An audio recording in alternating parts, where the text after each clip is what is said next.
Right, so I really, really wanted to talk to you about the fact Mike Johnson is now reopening the House, which means guess what's back on the docket? The Epstein files. Well, not that it ever left, frankly.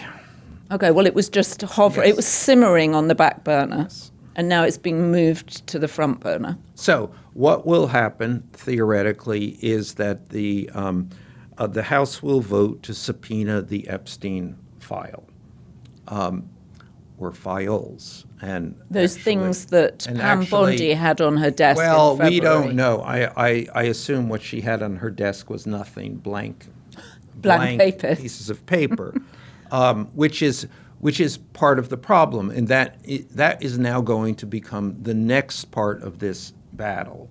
So they are going to subpoena something, but they don't know what they are subpoenaing, and then it will be they'll have to figure out exactly what that is, and the executive branch, which will have to deliver this material, will define what that is.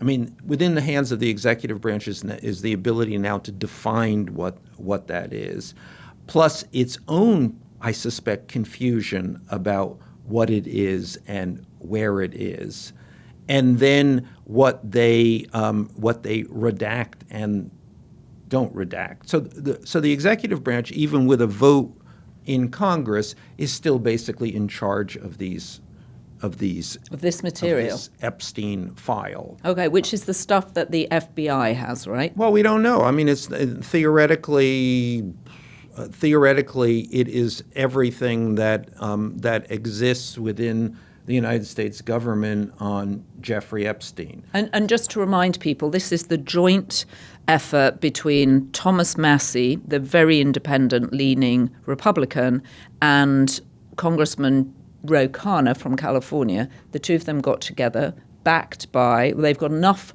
Republican votes with Marjorie Taylor Greene, Lauren Boebert, and Nancy Mace, plus the Republicans, to get 218 votes, which means they can demand the files. Right. So let's look where the files are.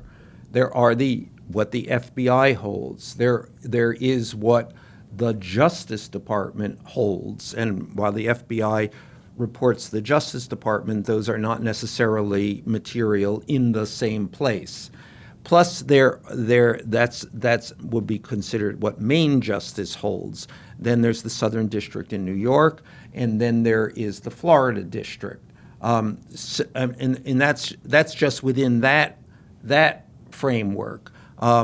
There is in potentially throughout other parts of the government and what they know about Jeffrey Epstein. Including the financial investigations that have at various times begun about Epstein and his business endeavors and business relationships, and plus there is on the local level. He was actually convicted in Florida state court, not in federal court. So this is just spread far and wide, and it will be sort of up to Congress to kind of define what they're looking for. Those will, if an investigation actually begins, if hearings actually happen, then that's the question. Where is this? Right. What are they? Know? Right. How do we define this information about this guy? Which leads us nicely on. That's the Oversight Committee doing their job there. But on the Judiciary Committee, Jamie Raskin, the Democrat from Maryland, has been asking about Ghislaine Maxwell's what seems to be preferential treatment at Bryan, the jail she was transferred to from her less salubrious jail in Florida after the 2-day interview with the number 2 in the Justice Department, Todd Blanche. Yes, from a terrible jail in Florida to a jail, a club fed, which sex offenders are by statute excluded from. It's also interesting when you have a sex offender who has offended against women in a women's jail. I'm assuming this doesn't happen very often.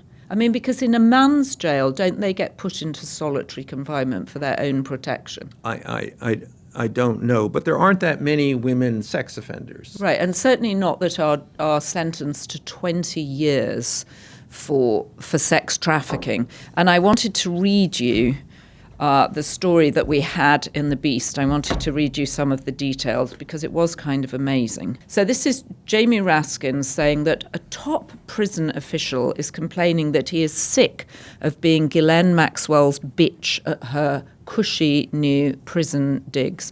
Apparently she has a puppy, and the Maryland lawmaker, I'm reading a paragraph here, alleged that anyone pushing back against the grotesque pampering of Maxwell is being punished and retaliated against by prison warden Tanisha Hall.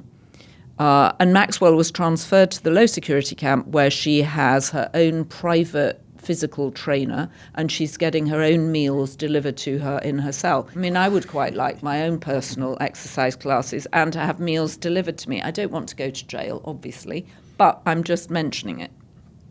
I mean, if you've got to be in jail, it's not bad. And then we know that she sent emails to her family saying this is so much better, and the warden is actually one of the more professional people I have met in the prison system. I wonder if she could give a review of her prisons. She could go on Yelp. Let me just briefly digress and say...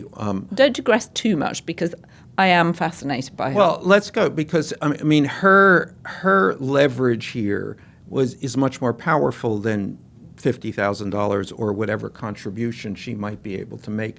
Her leverage here is the President of the United States. Let's be very clear. I mean, it is clear, it is transparent what is happening here.